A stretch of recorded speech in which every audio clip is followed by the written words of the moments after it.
This podcast contains explicit content and discussions related to real-life criminal activities, including violence and sensitive topics. Listener discretion is advised. The host's opinions are personal and are not representative of any individuals or organizations involved in the cases. We strive for accuracy, but if you've missed anything, please let us know. Thank you for listening. This episode is part 2 of the case we covered in the last episode, named Partners in Crime Part 1, or the Moose Murders. I highly recommend you listen to the first episode and then come back to this one. Welcome to Rotten Minds. I'm Kay. And I'm V. Today, we're diving into the case of the most notorious and infamous serial killer couple in British history. Their romantic relationship is characterized by acts of sadism, violence, and a fascination with committing crimes together. The most terrifying part of it is that they wouldn't have been caught if it wasn't for the brother-in-law selling them out to the police. Before we get into the case, here's a disclaimer. This case contains mentions of kidnapping and sexual assault, so please listen with care.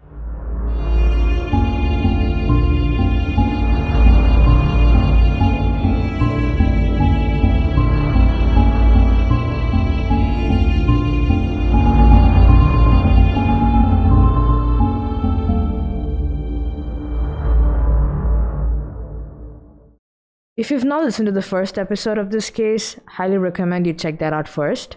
Just for reference, Maureen is Myra's sister, and Maureen's husband is David, and David is Myra's brother-in-law, and Ian Brady is Myra's boyfriend.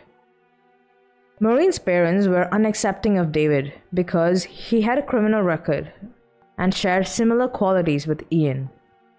He ended up getting Maureen pregnant, and the two married before the baby was born. Because the family didn't approve of him, none of them attended the wedding. Not even Myra, because she thought that Maureen would just eventually break it off. But soon, she accepted him because they were now married. David looked up to Ian and they developed a friendship with each other. Myra had started to become jealous of David because they had gotten so close, and Myra had to literally beg for his attention. And this man just had one conversation with him and they were immediately connected. She felt as if he was stealing Ian away from him. She hated the fact that David was a better student to Ian than she was, and every time he brought a book back that Ian lent to him, it would be annotated and he would make notes. Ian gradually ends up talking to Myra about bringing David into their world of crime, and Myra was furious about this because that was the only thing connecting Ian to her and the only bond they actually had.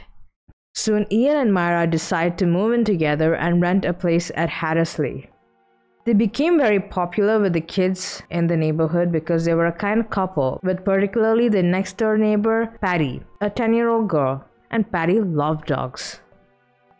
Since Ian and Myra had quite a lot of dogs, Myra befriended this girl, and they would invite her over to play with the dogs, eat snacks, and watch TV. And they used to take these neighborhood kids, the Moors, for walks with the dogs and then bring them back. Around this time, Maureen gave birth to a baby girl, Angela. But Ian and Myra could care less about this child. They were bothered about David's new puppies. He had a dog, and this dog had given birth to a litter of puppies. It's so weird, right? They literally had an actual human kid, and they're more concerned about their pets. This is the first time I'm hearing about this, actually. On Christmas Eve of 1964, Ian and Myra took Patty to the moors and they drank wine, whiskey, and gin, despite Patty being a literal child. They took her home at 1 in the morning, and on the way back to the car, Myra asked Patty to help her bag up some soil from the moors so that she could put it in her garden, and Patty didn't think much of it. They were back, and Ian and Myra sat next to the fire and opened a bottle of wine, and Ian said that he was ready to commit the 4th murder, but he said that he wanted to switch it up a little bit. He didn't want to go to the moors and commit the murder, but kill the victim at their house. Getting real ballsy, am I right? They woke up the next morning, exchanged gifts, and Ian got her a recorder with their song in it. The thing is, after every murder, they used to go watch something and they used to have the song stuck in their mind and it would eventually become their song. And in return, Myra got him a tape recorder to step up the game and record the audio of the murders. The next day, they decided to commit the next murder. So Myra goes into the other room to get ready to go out while he sets up his camera and tape recorder. Ian told Myra to drop her grandma off for the night because he couldn't really kill someone with the grandma in the house. After dropping the grandma off, the two went to the local supermarket to buy groceries and went to the local fairground with the bag of groceries. They would intentionally drop it in front of the victim and hope that the victim would help them pick it up and help them take it back to the car, and that is exactly when they spotted a little girl sitting alone and watching the rides.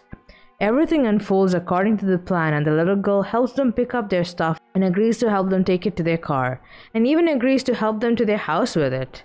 So, 10-year-old Leslie sat in the back. Now, Leslie was a very shy girl and was the only girl of the 4 siblings and lived with her mother and her mother's boyfriend.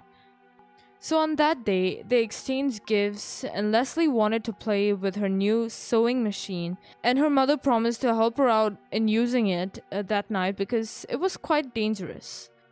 At 4 in the evening, Leslie and her younger brother Tommy set out to go to the fair, and they had a good time at the fair, but their money had finished. They originally planned to go back home together, but Leslie did not want to go back yet, so she told her 8-year-old brother to go back home and stayed behind. She was sitting and admiring the lights, and that's when Myra approached her. So Myra and Ian took this kid back home to help her out with the groceries. Ian had gone upstairs for some reason, and shortly after, Myra asked Leslie to help her take the shopping upstairs, which she thought was weird but complied. Myra denied ever having anything to do with the murders except luring these children to Ian. So she takes this child up, and then Ian roughly grabs her and puts her on the bed while he takes pictures while she's screaming. The couple that was so nice to her was now doing the most absolutely horrid things to her, and I can't even begin to imagine how frightening it must have been for such a young girl. Myra grabs a handkerchief and stuffs it inside Leslie's mouth so she stops screaming, but she managed to either spit it out or scream through it and begged for her mommy. And then one of them decided to grab an electric cord and strangled the child to death.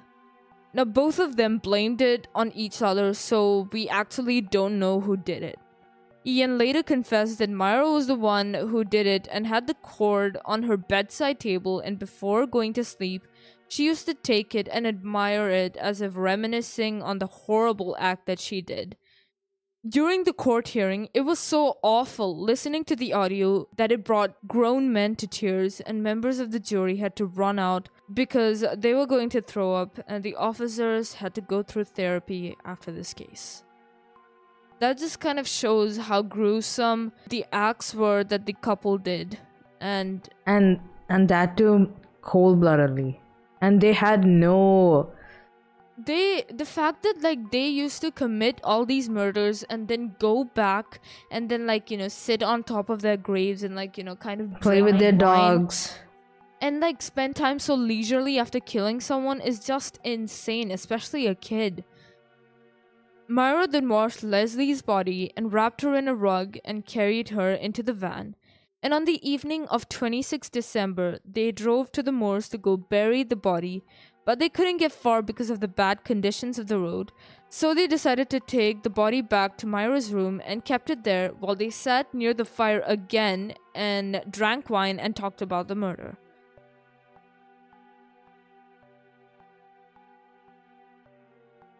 So, as soon as Tommy got home and told that Leslie had decided to stay back, Leslie's mother and older brother went back to the fair and searched all night for Leslie, but couldn't find her, and so they decided to call the police.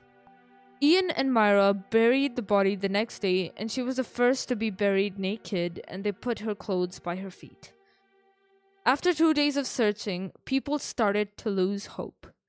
And because of the mysterious disappearance of these children, the police went to schools and gave talks about not staying out too late and accepting rides from strangers. And Leslie's biological father and her stepfather were questioned extensively, but to no avail.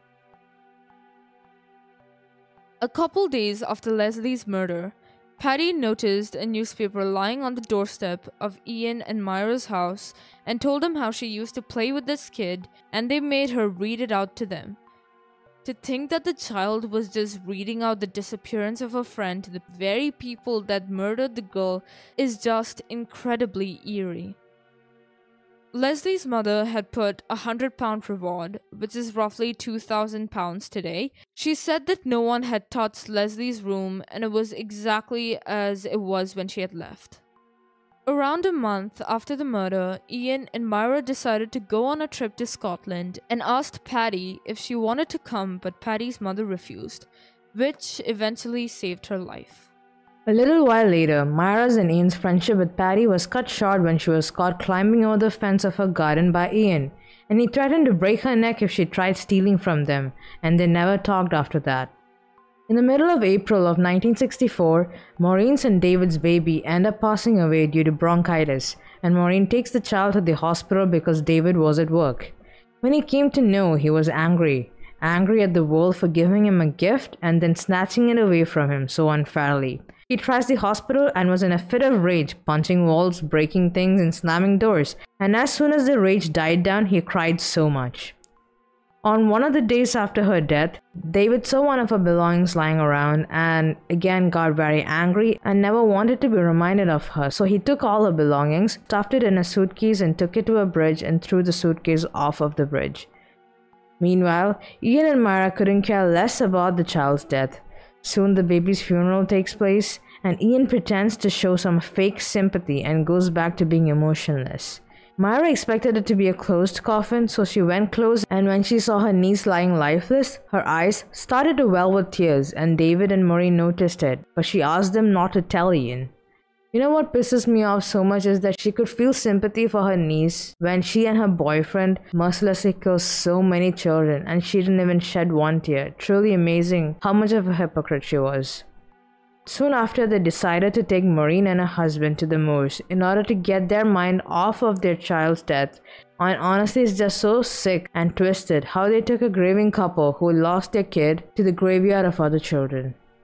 While on the moors, Myra suggested to Maureen to get a dog instead of having another child. Ian and David separated from the girls and they sat down on this particular piece of grass and they sat there looking up at the stars. What David hadn't known was that he was sitting on the grave of John Kilbride. So gradually over time, Ian grooms David Smith and tells him to do extensive research in order to commit robberies and rob banks, but I really don't think that that's what he was intending to do. It is pretty clear that he intended on grooming him to the extent of David being ready to be introduced into Ian's and Myra's world, the world of murder. He later confessed to David that he murdered someone, and David was hesitant to believe this, and this led to Ian getting very angry and saying that he had photographic proof and said that he had taken David to the murder site without him knowing. Ian had gradually lost interest in murder, but because David didn't believe him, he wanted to prove it to him and decided to commit another murder, which turned out to be their fifth and final murder. On this day, Ian and Myra drove to the local railway station because Ian liked to keep a suitcase full of incriminating evidence in the lockers at the railway station. On the way, Ian tried to go to the shop and buy some wine, but he tried to open the door and it was locked. There was a guy who was standing nearby and shouted that it was closed. And Ian turned to him and struck up a conversation with 17-year-old Edward Evans.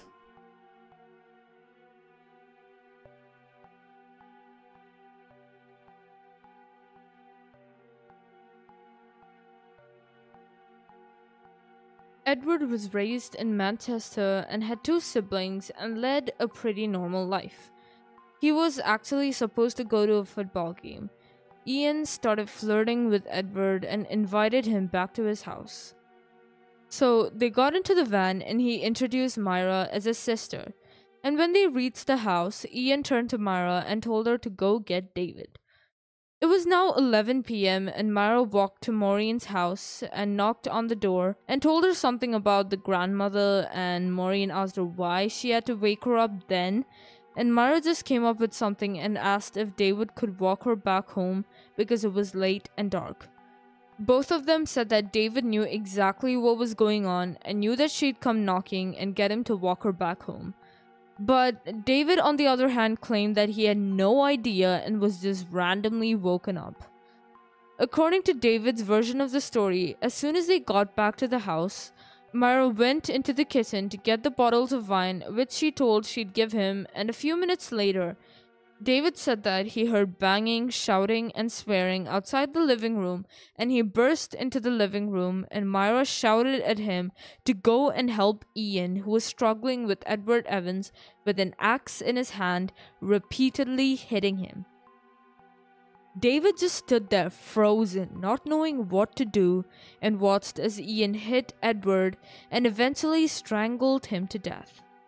He remembers thinking to himself that now he had to comply with anything the two of them asked, because he now knew that Ian was very capable of murder and he could probably share the same fate as Edward. Ian Brady told Myra to go to the kitchen, get some cleaning products, and start cleaning the blood off the walls and the carpet. Ian then asked David to help him with the body, so they picked him up and took him to the bedroom and wrapped him up with some plastic, and David recalls Myra being excited talking about it. How she kept talking about the fear in his eyes, the noise when his head hit the floor, and of Ian walking around the house with the axe in his hand and talking about how brutally he murdered Edward and how heavy the axe was. David recalls looking at Myra and wondering how she could be so calm while picking up pieces of hair and flesh and brain from the carpet. David returned home during the early hours of the morning, and midway walking, he began running home because he was so scared and overwhelmed and just wanted to get home and tell Maureen and possibly call the police. He immediately ran to the bathroom and threw up. Maureen asked if everything was alright, and he broke down and told her what had happened. At first, Maureen found it hard to believe because she didn't think that her sister was capable of killing someone. Both of them wanted to call the police, but David feared that Myra or Ian had followed him, and since they didn't have a landline, they'd have to go to a payphone, and since they didn't want to go outside, they both sat home for the rest of the day until the morning and couldn't sleep or speak about anything else except the murder. When the sun came up and it was kind of getting busier, one of them grabbed a weapon and went to make a call. So according to Ian's version, the ruckus was so loud that it had woken up Myra's grandmother, and Myra yelled at her to go back to sleep and not to worry. So after the murders, all three of them sat down to devise a plan on how they were going to dispose of the body. So Ian had injured his ankle during the attack and knew he wasn't capable of transporting the body, and Ian claimed that David suggested taking his deceased baby's pram and said that he would go home and get it. The next morning, he brought the deceased baby's pram, and both David and Ian tied up Edward in a fetal position. Myra said that she was in the kitchen and didn't see anything or have anything to do with the murder, which Ian backs her up on. David tells the police everything and says that he believes that Ian was responsible for more than one murder. So the police show him to the house, but only one car is parked in front of the residence so as to not scare the both of them away. So one police officer went up to the back door and knocked, and Myra opened. He asked her if her husband was in, and she denied having a husband. He went on to deny that any man was in the house, but she was very dismissive and blunt. So he pushed past her and he walked into the living room and saw Ian sitting on the reclined chair, relaxing and writing a letter, and didn't even bother looking up. The police started pouring into the house and they looked in Myra's grandmother's room, and they tried to get into Myra's room, but the door was locked. They asked her where the key was, and she said that she left it at work, and when they told her that they were going to go get it, she started making up stuff like she didn't know where she put it at work. Ian was getting pissed off about the back and forth about the key, so he tells Myra to go unlock it. He then turns to the police and started to develop a cover story.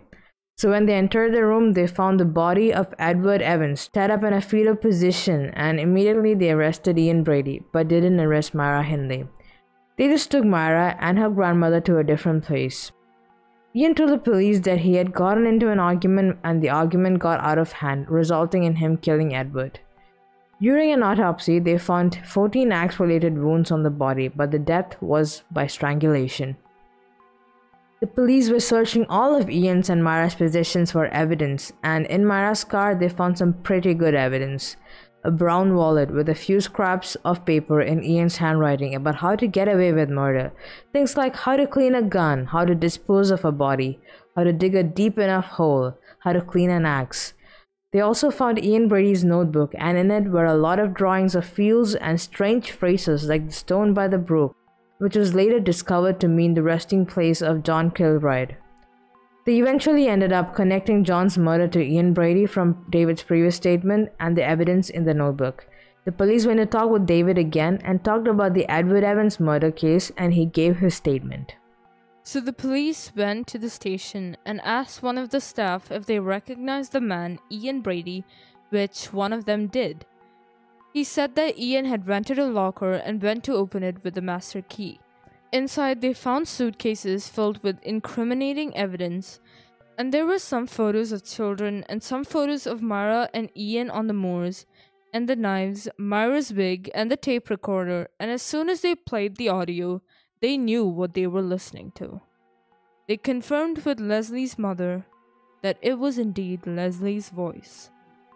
I mean, imagine your child's screaming voice, like the last thing you hear your child say is basically just screaming for her life out of pain. It's just so traumatic.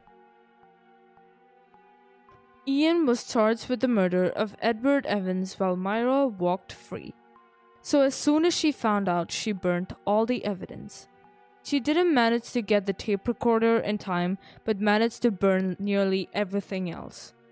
They ended up connecting the murders of John Kilbride and Leslie Ann Downey and Edward Evans, but were unable to connect Pauline Reed or Keith Bennett's murders to him. They go to the moors and talk to neighbors and possibly everyone that's related to Ian and Myra in some sort of way in order to try and find something out. 5 days after the murder of Edward Evans, Myra Hindley was arrested as an accessory to murder and was later charged with murder. Ian managed to write a lot of letters to Myra, and in this, he was very affectionate, which wasn't like him at all. In this letter, he compared himself and Myra to some famous Nazi couple that never ratted out each other despite being turned against the other. He hoped that she would get out soon and write letters and love him forever, and he finished off this letter by signing it saying, "I love you" in German. They found the body of Leslie Ann Downey, and it had been strangely perfectly preserved. They confront Ian and Myra about this, and Ian stirs up some BS story about how two men had come to his house with the girl and demanded he take child pornography-based pictures for money, and then later drove away with the girl alive. The second body that was found was 12-year-old John Kilbride. The parents of both of these children were able to identify them. Eventually, both of them end up with 3 murder charges on them. So both of their trials had, I think, 2 or 3 trials except the official one, and hundreds of people would show up outraged, so they used to send a dummy car to a separate location and people would go there instead. They had quite a lot of information on Ian, but needed more to pin something on Myra. Myra's dog, Puppet, had been in most of the murder pictures, and so in order to know how long these murders had been going on, they could find out how old Puppet was by an x-ray of his teeth.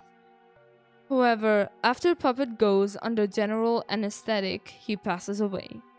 Myra thought that the police had just straight up killed her dog to get to her, so she never changed her story and never told them anything more till the day she died. In April of 1966, Ian and Myra went on trial for the murders of Leslie Ann Downey, Edward Evans, and John Kilbride.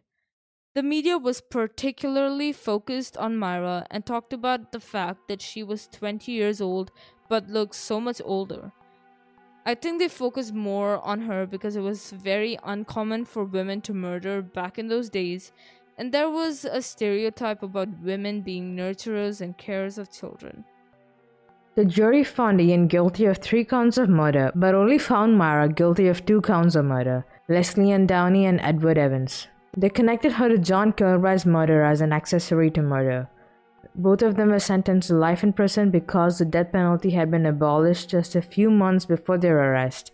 So if they were found guilty a few months earlier, they would have been sentenced to death. Because child rapists and child murderers were considered the highest form of murder, Ian was attacked so viciously that he had to live in solitary confinement for the rest of his life. Myra was attacked too and asked for solitary confinement, but they denied her request. Now, David Smith was granted immunity for a full testimony against the two of them, but the people were infuriated by it. They felt that he had played some part in it, so they would shout things at him on the streets.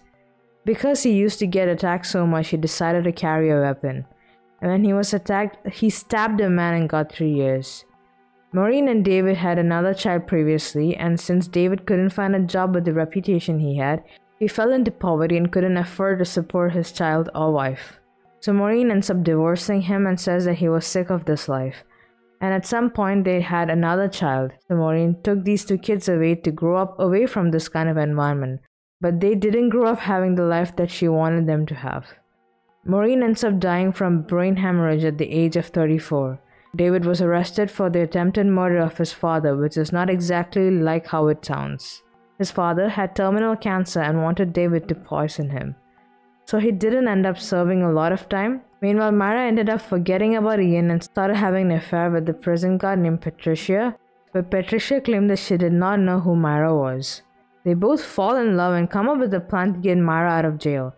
Patricia ends up serving 6 years in prison after their plan got found out. Myra, however, was having affairs while Ian threatened and went on hunger strikes and literally had to be fed from a tube because he refused to eat when he was denied his request to see Myra. After Myra wrote a letter to him saying that she was cheating on him, he found out and told the journalist who kept on drilling him for information about the 2 other murders and Myra being connected to them. She ends up admitting to both the murders because there was nothing to lose for her now, since she was already going to serve life in prison. It took over 100 days to find 16-year-old Pauline Reed's body. However, they could not tie them down to the murder of Keith Bennett because they were very tight-lipped about where on the moors they had buried this boy, and ended up taking the secret to their graves. Keith's mother passed away in 2012, and she said that her dying wish was to know where her son was buried, but unfortunately she wasn't able to get her wish fulfilled. Myra Hindley ended up passing away at the age of 60 on November 15, 2002 from pneumonia, and Ian passed at 79 from lung disease. His dying wish was to have all the suitcases locked away and not released. Keith Bennett's brother appealed multiple times to look through the suitcase, but the police were adamant on not revealing it. There is, however, a survivor of the couple, Tommy Radigan, who was 7 at the time when he met Myra and Ian. He was alone at the park on a swing when Myra approached him. Myra offers to feed him at her house, and on the way to the van, a man walks beside him and introduces himself as Myra's boyfriend. So Myra took him back to the house and he sat in the living room while she went into the kitchen to make the bread. He recalled some sort of an argument between the couple. Presumably this was about how Ian wanted to rush the murder. So Myra comes out of the kitchen with bread and jam in her hand, and Tommy recalls in that moment knowing that something was wrong because she slammed it down on the table in front of him, and he recalls looking into her eyes and noticing that the kindness he first noticed was gone, and he knew something was wrong.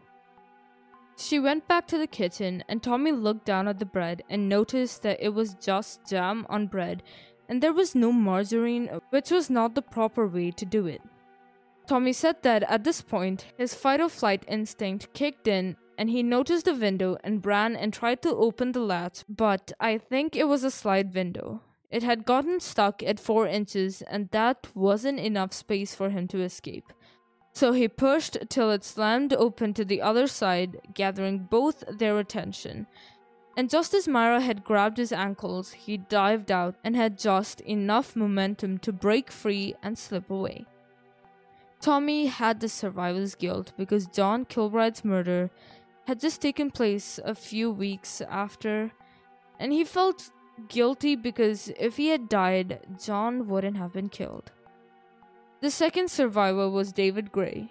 He was in a sweets shop when Ian Brady approached him pretending to be a police officer and called him to go with him to ask him some questions. Now, this boy was clever.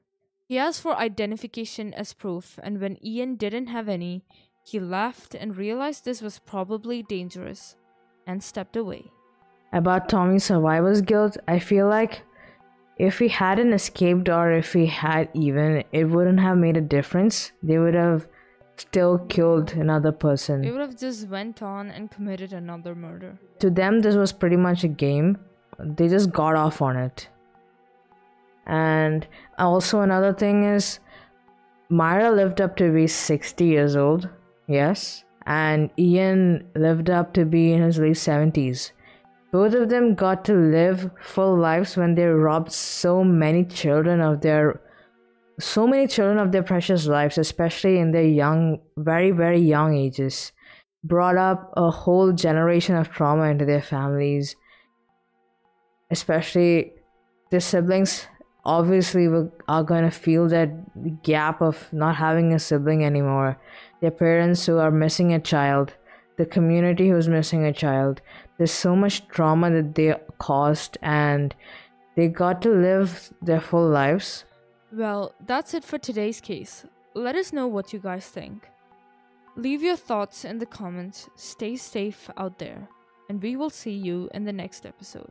If you have any case suggestions, let us know in the comments or in the Q&A area in Spotify. We'll see you in the next episode. I'm Kay. And I'm V. This was Rotten Minds.